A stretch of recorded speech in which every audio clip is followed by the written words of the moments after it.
All right, American Seminar students, this is just a little brief commentary about the third reading section in our David Brooks article. If you're reading this in our timeline, then you'd probably be watching this video around Thursday. Again, I've suggested a reading a day. Reading 1, reading 2, reading 3 would take you through Wednesday, along with a little bit of writing, and maybe you're watching this video after that. So if you're watching this, here we are at the third out of 4 of the reading sections. Hopefully you're enjoying what you see. Again, what I've just been doing is giving out some highlights from my reading and some of my own personal thoughts.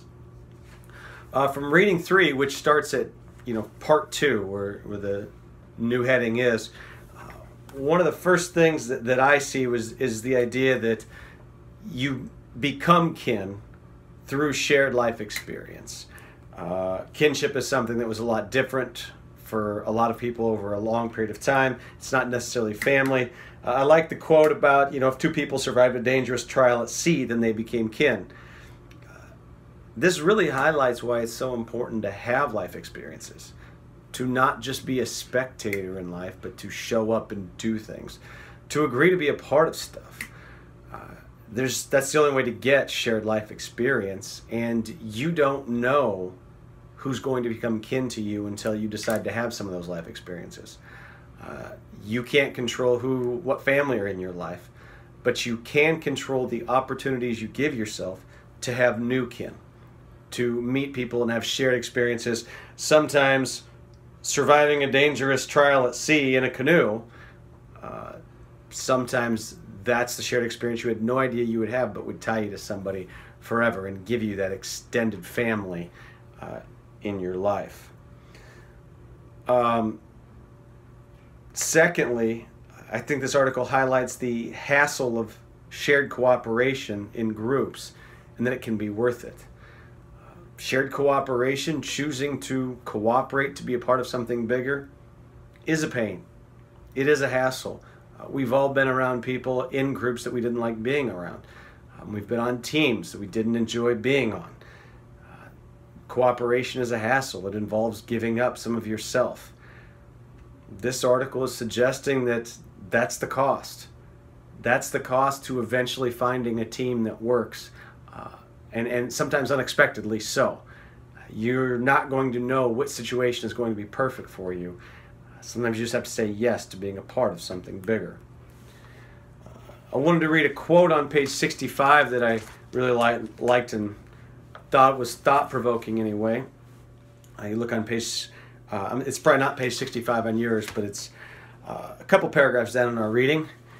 It says this: we value, speaking of Americans today, we value privacy and individual freedom too much. Our culture is oddly stuck. We want stability and rootedness, the idea that we're rooted somewhere, we have roots. But we also want mobility, dynamic capitalism, and the liberty to adopt the lifestyle we choose. We want close families, but not the legal, cultural, and sociological constraints that made them possible. We want the best of both worlds. We want freedom, and we want people there when we say it's okay for them to be there, or when we think we need them. We want to have family, but only if that family doesn't want to demand something from us. And so we're really stuck here in American society. It's this balance that we've talked about throughout the reading of the article. Do you want privacy? Do you want individualism? Or do you want communal living? It's a choice. In some ways it's a balance, but it's a delicate one and an obvious situation in our culture where we have valued individualism and privacy so much that it's hard to tug against that and to pull against that. So I thought that quote was definitely interesting. Not many paragraphs after that, you really see the color purple in this text. You see in this quote, you talk about African Americans. Despite the forces working to separate us, slavery, Jim Crow, forced migration, the prison system, gentrification, we have maintained an incredible commitment to each other. The reality is black families are expansive, fluid, and brilliantly rely on the support, knowledge, and capacity of the village to take care of each other.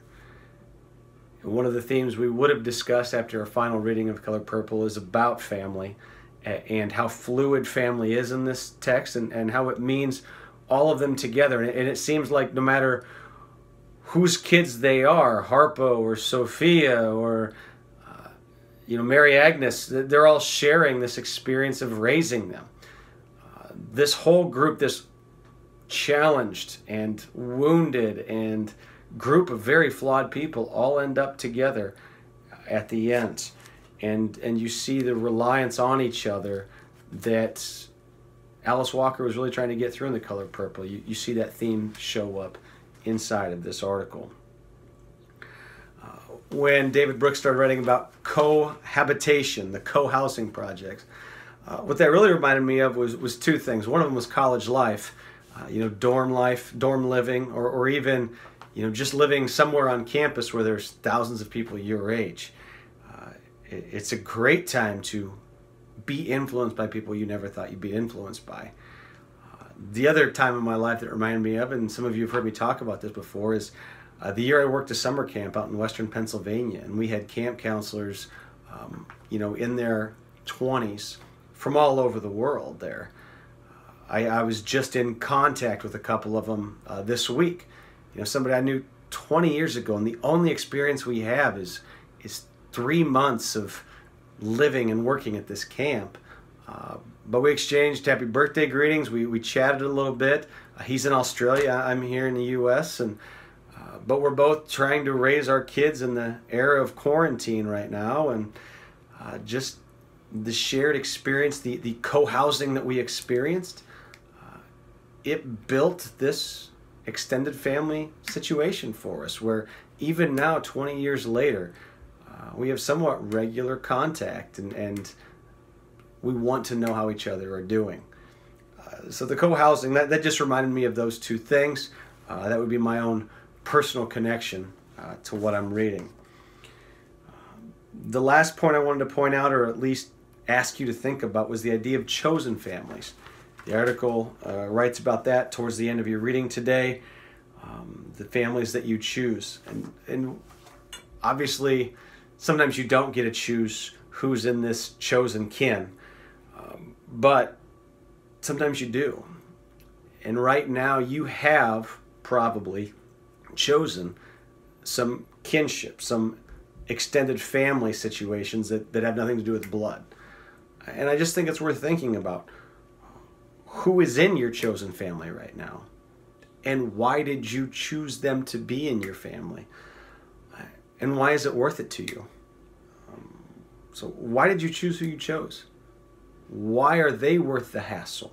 Why are they worth the commitment and the loss of privacy and the loss of individualism?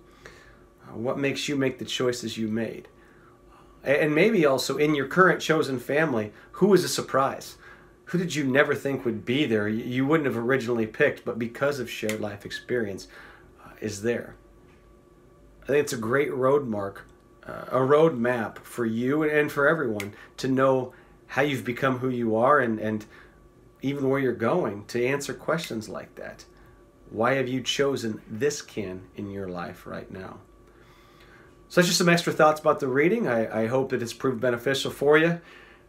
I hope you're reading. I hope these videos are good and are stimulating a little bit of thinking. And again, as always, as you write about this, I'd love to hear from you. I'd love to hear what you're thinking about these articles.